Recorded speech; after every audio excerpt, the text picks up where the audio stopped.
What did you say to Conor when you saw him, and what do you make of him? Okay, so what I make of him as a person, I think he's a great fighter. What he's done for MMA, especially the UFC, he's taken to a different level.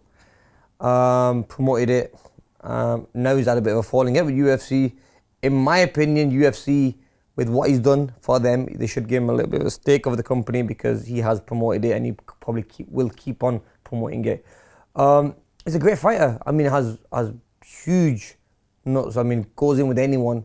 Fought one of the best fighters in the world, which is Floyd Mayweather, just recently. Did really well against him. Obviously, was not a boxer. He's an MMA fighter, but still, I have to give him credit that he jumped in front of thousands of people, knowing that he's not really a boxer. But people ask me the question: was he doing it for the money? I don't think so. I think he just wants to be great. I think in his mind, he wants to be a great fighter. He wants to be one of the best. So that's why he's taking these risks and these chances. I mean, which man wants to embarrass himself? You know, yeah. But he doesn't. I don't see Conor McGregor being one of them guys to embarrass himself. So when I met him in Ireland just recently, I mean, he came over, gave me a hug. Lovely guy. You know, when you go up to someone, I mean, he's a superstar. Don't get me wrong. And one of the biggest names in sports. And when I walked over to him, I said, "Hey, Conor, how's it going?" He goes, "Oh, Amir, how you doing? You keeping well?"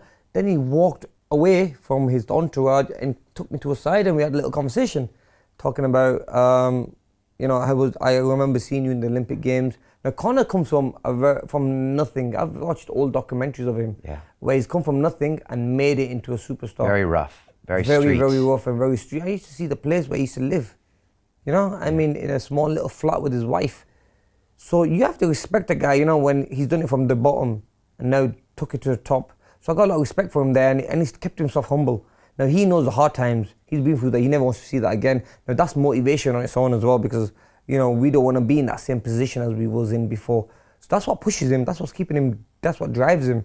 But he's made a lot of money in the game, which he should. You know, a guy like him who's promoted himself and promoted sports and other companies, I think he should be promoted.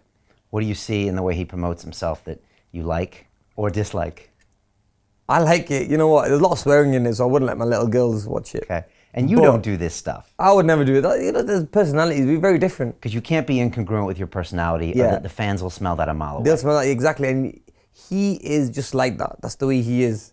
That's why people like him, because he's real. He's not putting it on. Right. So he's really like that, and he's also really humble in person. I'm humble in person, honestly. Yeah. But he'll still, like, you can still see it in him, that spark, that he's got that spark in him.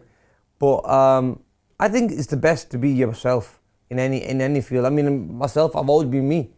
People like it, I don't like it. I'm that person. But when people have met me, so people make things up in their minds, and Amir's like this, Amir's like that. I got a lot of success early in my career. I made a lot of money in the boxing at the early stage of my career. That's nice to hear for a change. Yeah, and yeah, 100%. And a lot of people hate me for that. Because you manage your business well. And I manage it right, and I've been smart about it. And your parents were helping you then too, and you made smart decisions. Correct. Okay. So people have not liked me for that, and they've kind of thought I'm flashy. I've had nice cars. I've caught speeding, done a lot of silly things, but I've learned from them mistakes when I was young and never made them mistakes again.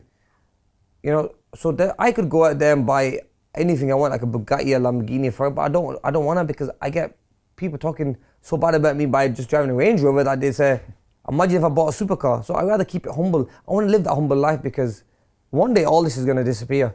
I 100% agree. But I don't want people saying, "Oh, look at him now." So I want to live. I just want to maintain my life. I want to be happy. Everything I do now is for my kids. I just want them to live a good life. Not a spoiled life, a good life.